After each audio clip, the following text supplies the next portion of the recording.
At noong panahon na yon ay wala sa posisyon si Pangulong Bongbong Marcos. Noong pinakasalan siya, nilalait pa niya, panlalait pa yung ginagawa ni Senator Amy Marcos. Nasaan naman ang kanyang utak? Sana napunta ang utak mo, Amy?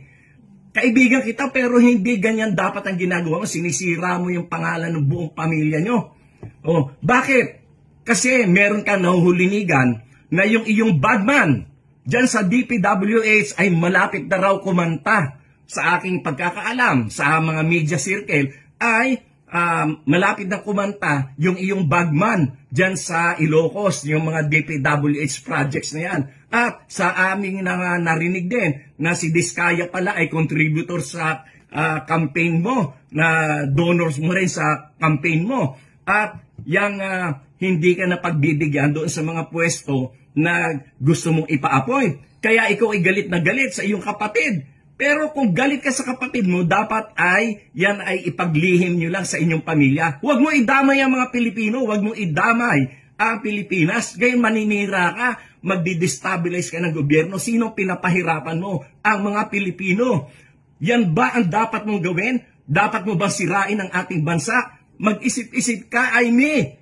Nasaan ang utak mo? Lumang tugtugin na yan, wala nang bumibili dyan. Kayo lang na mga bumibili dyan, yung mga kulang, yung mga bobo. At sinisiraan mo pa si BBM para ikaw ay makapagtakbo sa ticket ni Sara as Vice President. Yan pala ang plano mo, ha? Na magtumakbo kang Vice President kay Sara. Nasaan na? Nasaan ang lohika mo? Nasaan ang iyong isip na punta?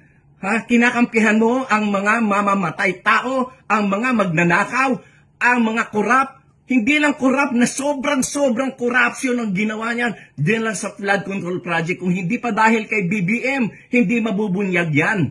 Tapos ngayon, ikaw pa ang kumakampi sa mga magnanakaw. Ano ka ba? Pambihira ang utak mo, Amy. Hindi ko malaman kung saan mo nakuha yung utak mo.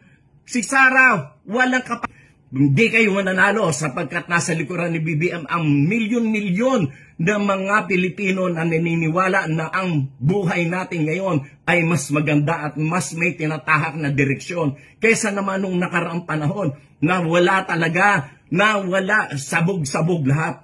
Kaya Amy, mag-isip-isip ka. Hindi ka namin papayagan dyan sa ginagawa mong yan.